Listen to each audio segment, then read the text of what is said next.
Desde los medios comunitarios que hacemos Corape a nivel nacional, amigos y amigas, y a esta hora de la mañana vamos a saludar a nuestra invitada María Espinosa. Ella es defensora de derechos humanos y abogada de Amazon Frontlines. Así que buen día, bienvenida, señora Espinosa, gracias por acompañarnos en Corape.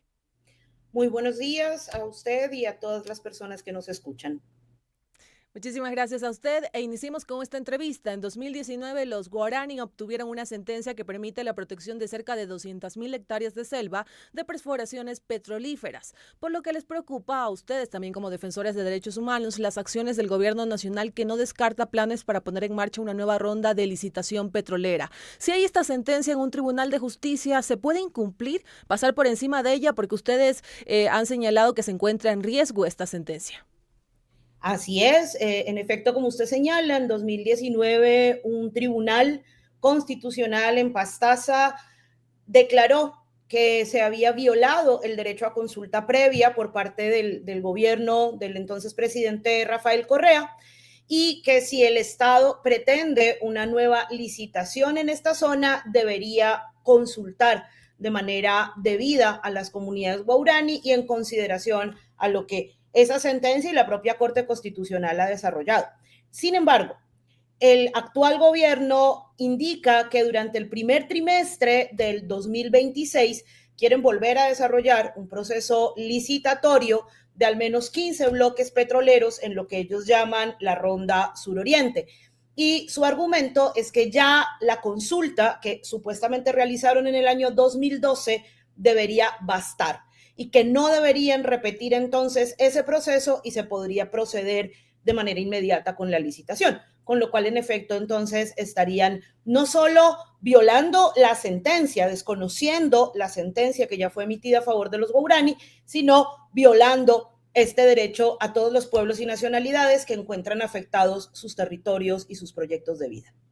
Y usted aquí ha mencionado algo y ha señalado que el argumento, en este caso del gobierno, para avanzar en esta licitación petrolera sería que la consulta del año 2012 es suficiente para ahora avanzar en un proceso en 2026, 2000 y los años venideros. En este caso, conocer un poco, ¿cada cuánto se deberían hacer estos procesos de consulta también para las personas que no conocen y tener un poco más de claridad acerca de este tema? La consulta es una obligación del Estado que debe realizarse antes del inicio de cualquier actividad de carácter exploratorio o de explotación. Es decir, cada vez que el gobierno nacional pretenda hacer un proyecto de inversión, un proyecto extractivo que vaya a impactar en los territorios o en la vida de los pueblos indígenas, debe consultar. Y la consulta debe no simplemente ser una mera actividad que lo que busca es una justificación de un resultado final, sino que debe realmente garantizar el derecho de participación y de decisión de los pueblos sobre su territorio. Fundamentalmente porque la actividad extractiva, cualquier actividad extractiva, petrolera, minera, va a generar impactos gravísimos contra la vida, contra el territorio, contra la forma de desarrollarse y de gobernar de esos pueblos, sus territorios. Para garantizar este derecho de participación, ¿qué es lo que se demanda desde pueblos y nacionalidades frente a estos temas que causan afectaciones no solamente a la Amazonía, al medio ambiente, sino también afectaciones sociales? ¿Qué debería hacer también el gobierno nacional para garantizar ese derecho?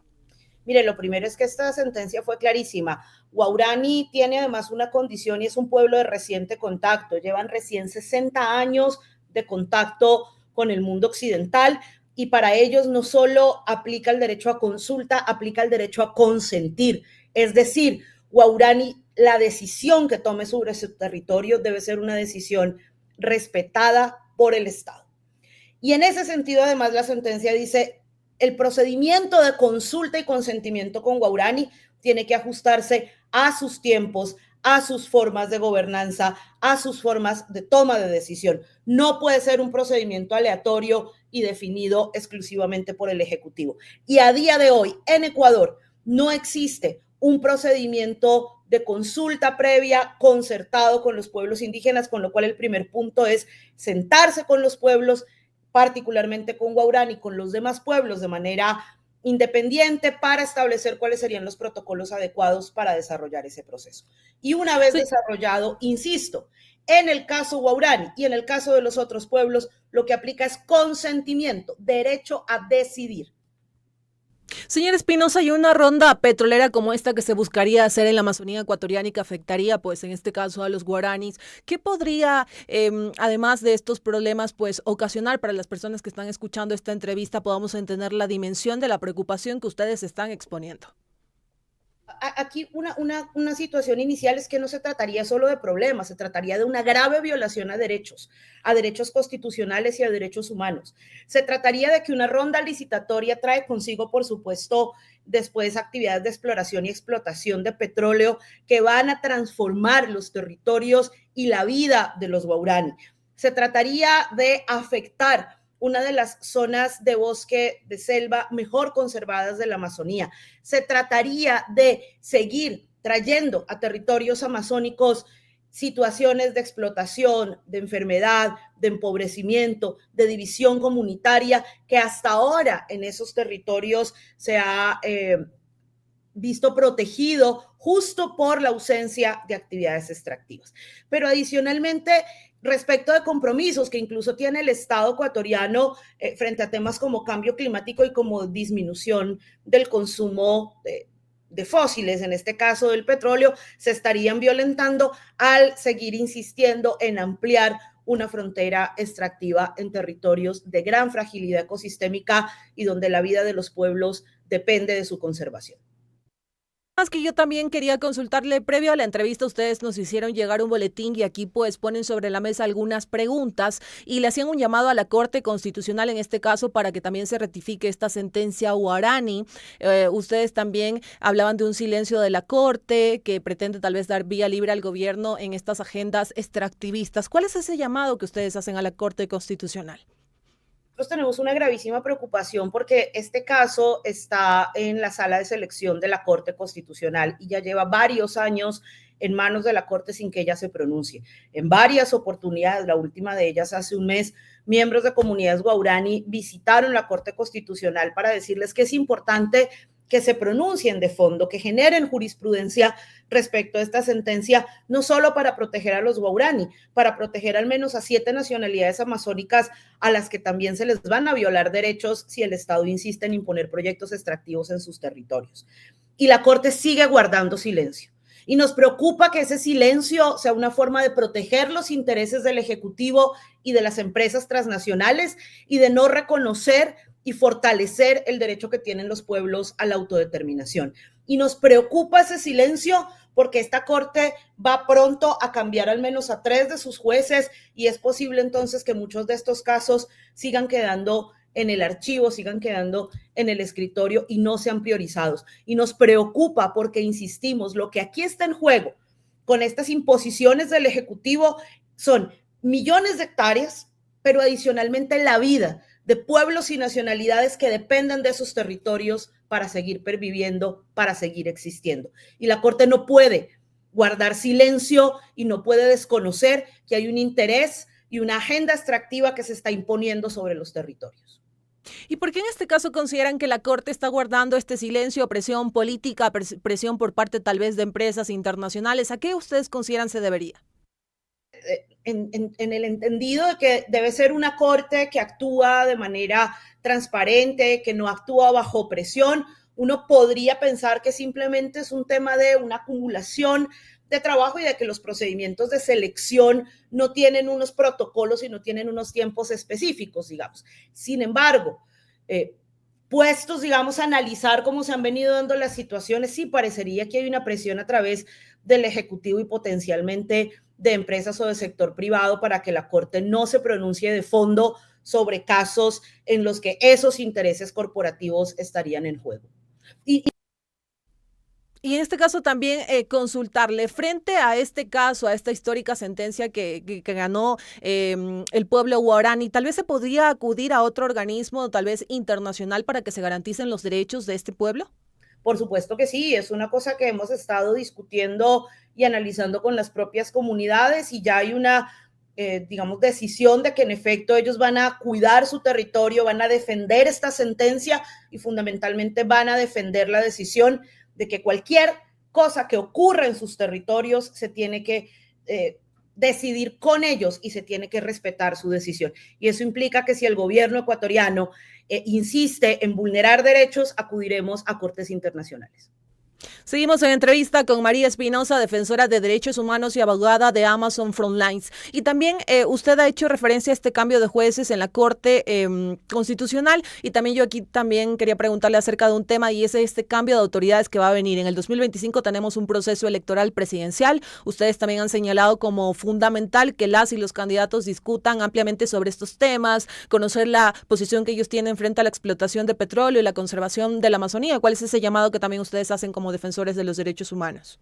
Por supuesto, para nosotros es importante que los candidatos transparenten sus posturas, por un lado, respecto de el cumplimiento irrestricto de los derechos constitucionales, de la jurisprudencia que ha venido desarrollando la Corte y de las obligaciones internacionales que tiene el Estado, pero también respecto de cuál va a ser su relación con los pueblos indígenas, en el entendido de que también son autoridades territoriales y en el entendido de que tienen unos derechos que protegen su autodeterminación.